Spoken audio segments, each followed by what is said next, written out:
Spain. Why don't we talk about the Golden Ball winner, though, Rodri? Because he's essentially completed football, hasn't he? He's won the World Cup, he's won the Euros, Ballon d'Or, the treble, and everyone. That leads us to Xfinity Connected for the win. He put up some incredible stats in this World Cup. And, boys, for someone who'd done his ACL almost 2 years ago now, has this World Cup cemented his place among Spain's midfield greats, Nico? Without a doubt. And you have to think that, I don't know if Rodri was 100% physically fit going into this World Cup, and he slowly progressed. Even he himself said yesterday, I played this World Cup from least to greatest. His performance yesterday was one of class, one of respect, one of a gentleman of a footballer. 100%. Where is he, though, for you in Spain, in terms of all-time great? Because for sure, Ballon d'Or winner, you win Champions League, you win a World Cup, you win Euros, you're up there. Chuck, I think we're going to remember Rodri. Top three? No, because top three to me is Iniesta, Xavi, Busquets, right? You're going to always think about that. But I think we're going to move on in life and reflect on Rodri's career with the same nostalgia as we do with Busquets, Iniesta, and Xavi. This guy's the real deal. Like, so is he 4 for you, or where's Xabi Alonso? Because he's a pretty class player. Yeah, I think he's right there. Like pick your poison. I don't think you go wrong if you choose Rodri. But the only thing he has a Ballon d'Or and none of them do. I know, but that's just... That's in the era of Messi and Ronaldo. Yeah, right. But I'm just saying. They would have had a Ballon d'Or. In terms of having a stat or an award that none of them have, the Ballon d'Or, you know, that's something he comes into the conversation with. But I'm with you. When I'm looking at that Spanish midfield, he's not getting over Xavi for me. He's not getting over Iniesta for me. So now you're saying, okay, Busquets or him, and Busquets for me was. But bro, this guy has there's levels. Yeah. For sure, there's levels, but in this era, like, I think it's a disservice to Rodri to compare him to the greatest Spanish midfield of all time. Why? Possibly the best midfield of all time, period, regardless of country. You have to have that conversation. Yeah, he just for sure. But the way that this guy's playing, he's like a remnant, like in the lineage of Spanish midfield heritage. Rodri comes next.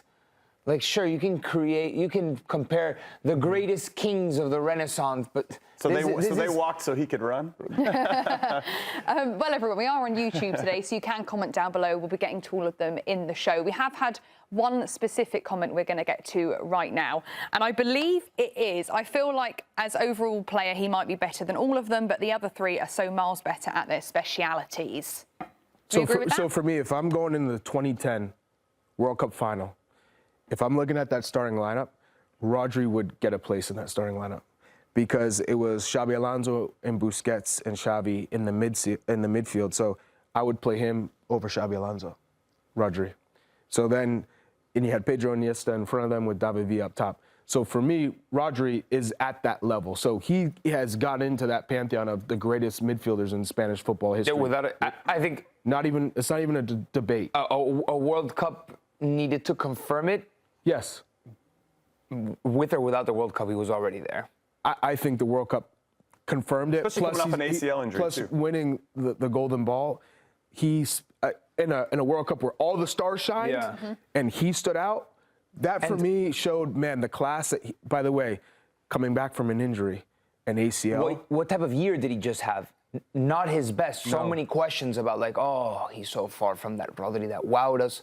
At this World Cup, he hit those levels. One of my favorite stats about him in this tournament was he's the top player in connecting passes under pressure. So however they like, if you have somebody right on your back or if there's two players converging on you, he was the best player in this tournament of playing out of that situation consistently, and that's what makes him so good. Another thing, too, that didn't come up on the SOFA score was just his ball recoveries, kind of in that second phase of playing. So all of a sudden, Spain gets the ball, they lose it, and then right when Argentina in particular tried to clear it out, Rodri's stepping in front of Messi to win the ball, or he's stepping in front of Simeone or anybody else. Declan Rice is pretty good at it. Yeah, he's excellent at it, too. Had a fantastic World That's where I thought he looked the sharpest, where he looked like he was back at his best. So, yeah, I mean, what a performance from Rodri. Nico, should he win the Ballon d'Or? If you bring in the club form, I don't know how you can give it to him. That's the problem. I think the Ballon d'Or debate now is blown wide open. Wide open. You know, listen, World Cup for sure has a different weight. I think he can win it. Think about the 2022 Ballon d'Or that Messi ends up winning over Holland. Messi won it because of the World Cup. Haaland had an extraordinary, a record-breaking season with Manchester City, and Messi, because of a 7-game stretch, ended up winning it. I think if you consider it, I think he can go. The problem back to in that scenario is Haaland didn't even go to the World Cup. So he didn't even get to participate in that tournament. In this tournament, Jude Bellingham was phenomenal, club form. Kylian Mbappe was the top goal scorer for Real Madrid, and incredible goal scorer, right? So if you're talking about top goal scorers in La Liga and this World Cup, he has an argument. Lamine Who would you Yamal- vote for? Who are your 3? 1, 2, 3, right now, Ballon d'Or. For me, Rodri, I would vote Rodri. What's your 3 then? Yeah, top 3. He'd be the top 3. I could go with that. Are we putting Messi in there? Like Mbappe should be in there. What about? I know this is not even on the odds. Olise should be in there, I think. Fabian Ruiz. I'm a big Fabiano Ruiz fan. Fabian Ruiz. So good. Hey, listen. One For top 3? not top 3. No, Hey, listen. He's played 50 times for Spain. They've never lost when he's played for his country. That is absolutely mind-blowing. I just don't think he gets the He's- credit he he's- deserves. For sure deserves credit, but he's not Ballon d'Or. Right. No one's even said Harry Kane. No, Harry Kane. I just think he missed those marks that you need to get. He's odds-on favourite. You know why I think you're not hearing Harry Kane? It's because Jude Bellingham did so well on that English team that he carried England in a lot of ways. So for me, Jude takes away from what Harry Kane. Yeah, I agree with that. Are we then basing this Ballon d'Or just off the World Cup? Because you look at what Harry Kane done in the Bundesliga and the Champions League, and look what Mbappe done with Real Madrid, or Jude Bellingham done with Real Madrid. The World Cup always holds more weight Okay. in a year of the Ballon d'Or. So Rodri's gonna win it, no? I feel like this Ballon d'Or is more wide open than ever before. Like, Yeah. we can name 5 or 6 guys, but yeah, we can make an argument. Thanks for watching this video from Morning Footy. For all news and insights regarding leagues around the world like EFL, Serie, and all UEFA competitions, both men's and women's, don't forget to sign up for Paramount Plus.